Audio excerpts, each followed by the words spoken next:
Et nous accueillons sur le plateau nos invités. Serge Delay, bonjour, président du Bureau d'études prévention incendie CSD-FAS, ex-officier des pompiers de Paris, et le commandant Serge Ballester, membre de la Fédération nationale des sapeurs-pompiers de France.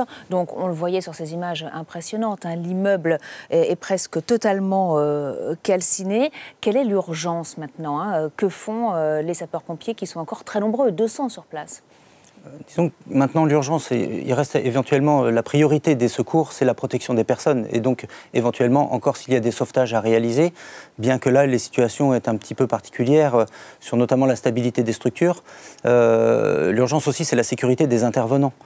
Donc la sécurité des sapeurs-pompiers, éviter qu'il y ait des blessés dans le cadre de la recherche ou d'un risque d'effondrement du bâtiment. Donc là, effectivement, l'urgence, c'est d'essayer de continuer à éteindre tout en essayant de retrouver toutes les personnes qui pourraient être manquantes et les secourir si besoin. Et puis de prendre toutes les précautions de sécurité pour les intervenants eux-mêmes avec une expertise la plus poussée possible sur la stabilité du bâtiment pour être sûr qu'ils ne se mettent pas eux-mêmes en danger. Alors c'est très impressionnant de voir tous les otages qui ont brûlé dans cet édifice. Est-ce qu'à cette heure, l'effondrement de la tour est écarté ? L'effondrement de la tour n'est pas exclu parce que ce qui est étonnant dans cet incendie, c'est la généralisation de l'incendie dans toute la tour.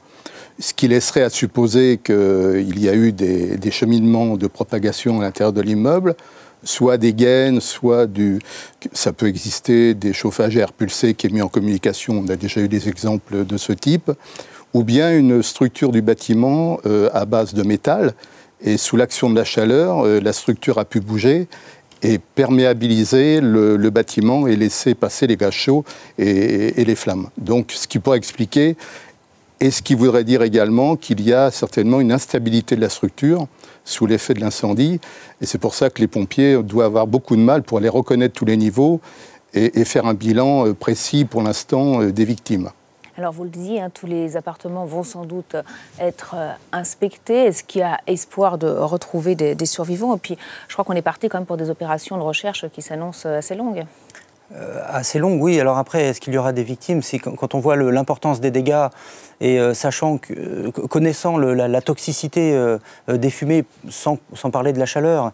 Maintenant, si des personnes essayaient d'imaginer dans cette structure totalement détruite des points de repli où des personnes pourraient rester en sécurité, c'est quand même assez peu probable.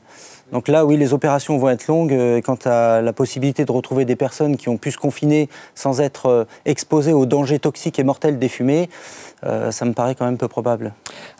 Alors, commandant Serge Ballester, on va profiter de votre présence sur le plateau pour des questions de prévention, comment prévenir de tels incendies et comment se comporter surtout face à de tels drames. Alors, vous avez raison, en termes d'incendie, il y a une phase importante sur les comportements. Un incendie, quand il démarre, il a besoin de beaucoup d'oxygène pour se développer et parallèlement, il produit beaucoup de fumée dans laquelle il n'y a pas d'oxygène. Ça veut dire qu'au début, il y a un comportement qui permet de pouvoir limiter le développement de l'incendie si on l'empêche de respirer. Donc tous les comportements qui consistent à fermer des portes, à fermer des fenêtres des locaux qui sont incendiés est très important parce que c'est ce qui permet à un incendie, même qui va pouvoir devenir aussi important que celui qu'on voit ici, eh bien, de pouvoir rester confiné dans un milieu. Donc on a entendu également dans les commentaires des entassements de débris dans des escaliers. Ça aussi, c'est du comportement et de l'éducation citoyenne, on va dire, de bien considérer l'importance des circuits d'évacuation et de les laisser libres. Mais une fois que le feu se déclare, voilà, qu'est-ce qu'il faut faire quand on est confronté à un incendie? Alors, globalement, c'est des outils. Il y a deux grands outils qui sont à disposition. C'est soit on évacue, parce qu'on peut le faire, et soit si on n'est pas dans la capacité d'évacuer parce que ça risque de nous mettre en danger, eh bien dans ce cas-là, il faut se confiner. Alors après, on peut être exposé aussi à des facteurs de gravité lorsqu'il y a une réglementation qui n'est pas appliquée, lorsqu'il y a une dégradation importante dans un immeuble qui fait que l'incendie va de toute façon se développer. Mais dans tous les cas, c'est les gens sur place qui vont devoir analyser la situation pour prendre cette décision. Est-ce qu'il vaut mieux que j'évacue ou que je me confine? Et on fait des formations au niveau de la Fédération française des sapeurs-pompiers.